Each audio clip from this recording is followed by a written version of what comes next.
Good morning everyone. आज हम एक नया पाठ पढ़ने वाले हैं जो कि एक एकांकी है, जो कि गद्य विधा की एक अन्यतम विधा है जिसका नाम है एकांकी। सबसे पहले एकांकी शब्द का अर्थ जानते हैं। एकांकी यानी बहुत सारे घटनाओं में से किसी एक घटना के ऊपर लिखे गए को एकांकी कहते हैं। यानी एक अंक को जहाँ लिखा जाता है या प्रस्तुत किया जाता है उसे एकांकी कहते हैं। यह जो एकांकी है जिसका नाम है न्याय, है ना, न्याय। तो यह पाठ संख्या 11 न्याय जो एक एकांकी है उसके रचयिता हैं विष्णु प्रभाकर जी। तो यह पाठ को पढ़ने से पहले हम आज उन लेखक के बारे में जानते हैं जिन्होंने यह न्याय एकांकी को लिखा है। तो न्याय शीर्षक के बाद मैंने रोमान 1 ब्रैकेट में लिखा हुआ है। इसका अर्थ है कि यह हमारी प्रथम कक्षा है, यानी फर्स्ट क्लास है या फर्स्ट लेक्चर जिसे हम कह सकते हैं। इसमें हम लेखक के बारे में पढ़ेंगे। तो सभी अपने अपने किताब सामने खोलकर बैठ जाए। जो पेज नंबर हैं वह है 73, अर्थात पृष्ठ संख्या 73, 73। ओके, पेज नंबर 73 उसको खोल लेते हैं और लेखक विष्णु प्रभाकर जी के बारे में जानकारियाँ हासिल करते हैं। हिंदी में आधुनिक एकांकियों के जन्मदाताओं में से विष्णु प्रभाकर जी अन्यतम हैं। यानी कि हिंदी में जो आधुनिक एकांकियाँ हैं, यानी जैसे कि मैंने पहले भी बताया था कि हमारे हिंदी साहित्य के इतिहास को 4 कालों में बांटा गया है। सबसे प्रथम काल जो है वह है आदिकाल, द्वितीय में भक्ति काल, तृतीय जो है वह है रीतिकाल और सबसे लास्ट अर्थात चौथी है वह है आधुनिक काल। यह एकांकी जो गद्य विधा है यह आधुनिक काल की ही देन है, जिसमें आधुनिक कवियों में, आधुनिक एकांकीकारों में विष्णु प्रभाकर जी का नाम अन्यतम है, यानी अलग प्रकार की हैं। इनका जन्म 21 जून 1912 को उत्तर प्रदेश के मुजफ्फरनगर ज़िले में हुआ था। यानी कि विष्णु प्रभाकर जी का जन्म, यानी यह जो लेखक हैं जिसका नाम है विष्णु प्रभाकर, इनका जन्म कब हुआ था? 21 जून 1912 में 1912 में इनका जन्म हुआ था, है ना। 21 जून 1912 को इनका जन्म हुआ था। कहाँ पर? यूपी में। यूपी अर्थात उत्तर प्रदेश के मुजफ्फरनगर जिले में उनका जन्म हुआ था। किनका? विष्णु प्रभाकर जी का। यह वेरी वेरी इंपॉर्टेंट सवाल है कि विष्णु प्रभाकर जी का जन्म कब और कहाँ हुआ था। तो हम लिख सकते हैं कि विष्णु प्रभाकर जी का जन्म 21 जून 1912 में उत्तर प्रदेश के मुजफ्फरनगर जिले में उनका जन्म हुआ था। इसको अंडरलाइन कर लो पेंसिल से, पेन से नहीं, पेंसिल से। दूसरी जो पैराग्राफ है वह है कि प्रभाकर जी ने नाटक और एकांकियों के अलावा अनेक उपन्यास, यात्रा संस्मरण तथा कहानियाँ भी लिखा है या लिखे हैं। कहने कि विष्णु प्रभाकर जी ने सिर्फ एकांकी ही नहीं और ना ही नाटक का ही उन्होंने लेखन किया है, बल्कि विष्णु प्रभाकर जी ने नाटक और एकांकी के बावजूद भी, यानी नाटक और एकांकी के बाद भी उन्होंने और भी गद्य विधाओं का उन्होंने सृजन किया है, लिखा है। उसमें से हैं अनेक उपन्यास भी उन्होंने लिखे हैं। उपन्यास यानी नॉवेल उन्होंने लिखे हैं।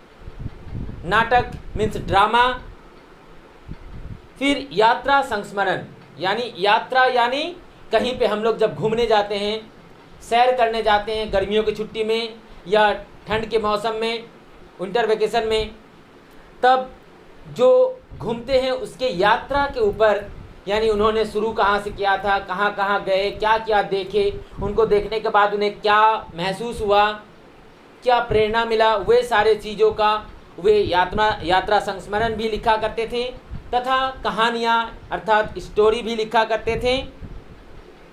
उनकी कृतियों में देश प्रेम, राष्ट्र प्रेम तथा सामाजिक विकास मुख्य भाव है। कहने कि उनकी कृतियाँ, जितने सारे आधुनिक हिंदी साहित्य जगत में जो उनकी कृतियाँ हैं, यानी उनकी जो लेख हैं, वे तरह तरह के लेख के रूप में जाने जाते हैं।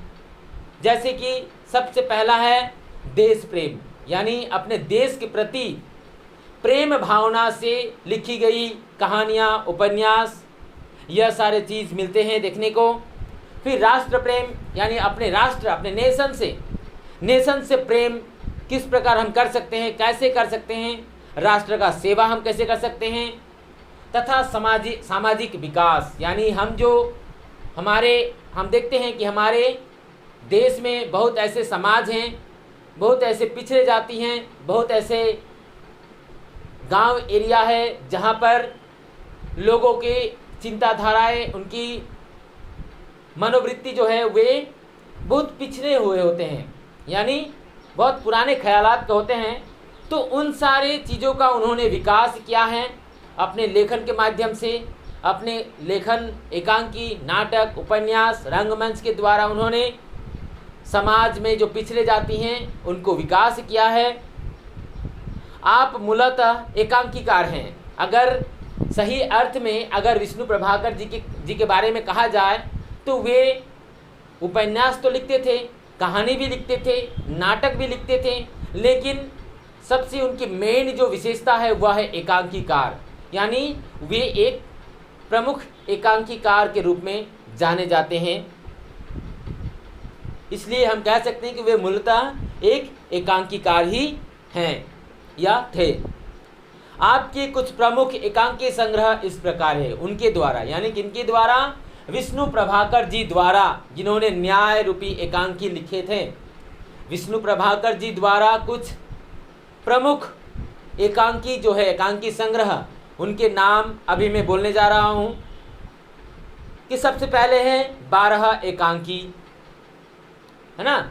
जो सबसे पहला एकांकी है उसका नाम है 12 एकांकी। प्रकाश और परछाई, इंसान, क्या वह दोषी था, आदि उनकी प्रमुख एकांकियों में से हैं। यानी उन्होंने कई एकांकियों का लेखन किया है, जिसमें से प्रमुख एकांकियों का नाम यहाँ पर मेंशन किया गया है, यहाँ पर लिखा गया है, हमें बताया गया है कि वह है 12 एकांकी, प्रकाश और परछाई, इंसान, क्या वह दोषी था, आदि उनकी यह सारे एकांकी संग्रह है। आपके बहुचर्चित नाटकों में डॉक्टर तथा समाधि बड़े ही महत्वपूर्ण है। कहने कि उनके द्वारा, किनके द्वारा, विष्णु प्रभाकर जी द्वारा लिखित जो प्रमुख नाटक हैं, जो कि बहुत चर्चित हैं, लोगों के दिलो दिमाग में, लोगों के मन में वे चर्चित के रूप में पाए जाते हैं, बहुचर्चित हैं। उसका नाम है डॉक्टर तथा समाधि। यह 2 नाटक जो कि लोगों के मुखों पर बहुत चर्चा है, वे महत्वपूर्ण नाटक हैं। मेरी प्रिय कहानियाँ उनकी कहानियों का संग्रह है। कह रहे हैं कि उन्होंने जो कहानियाँ लिखी थी, उन कहानियों के संग्रह जो है, यानी जो पुस्तक है, उसका नाम है मेरी प्रिय कहानियाँ। यानी मेरी किसकी, विष्णु प्रभाकर जी का।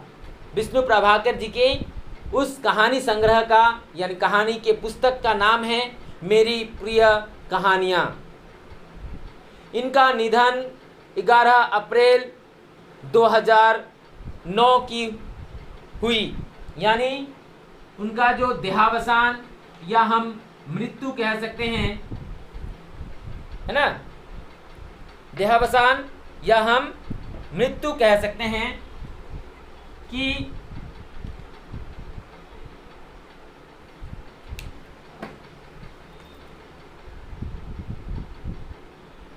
मृत्यु जो है वह है 11 अप्रैल, है ना, 11 अप्रैल कितने 2009 में उनका निधन हुआ।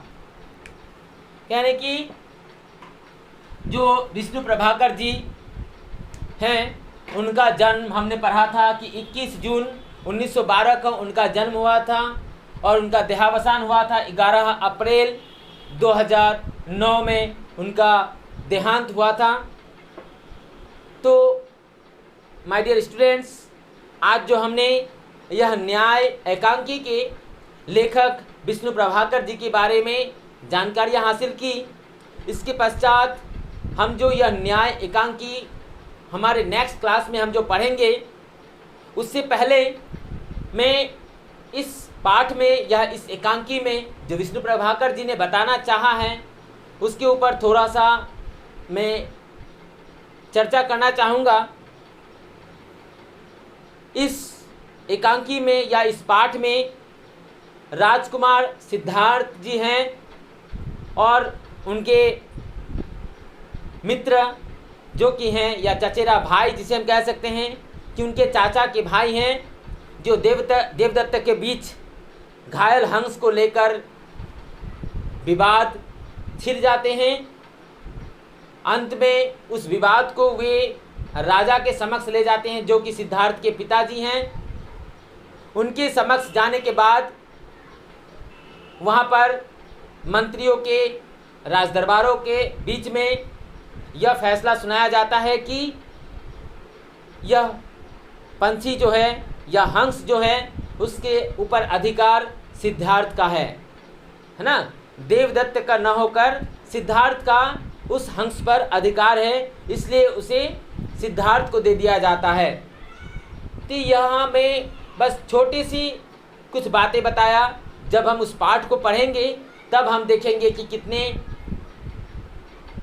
मर्मांतिक और कितनी समझ और उससे प्रेरणा लेने की इसमें कई बातें कही गई है। तो आज के लिए इतना ही विष्णु प्रभाकर जी के बारे में हमने जाना।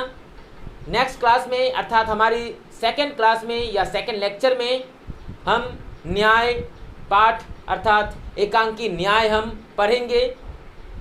आज के लिए इतना ही, धन्यवाद।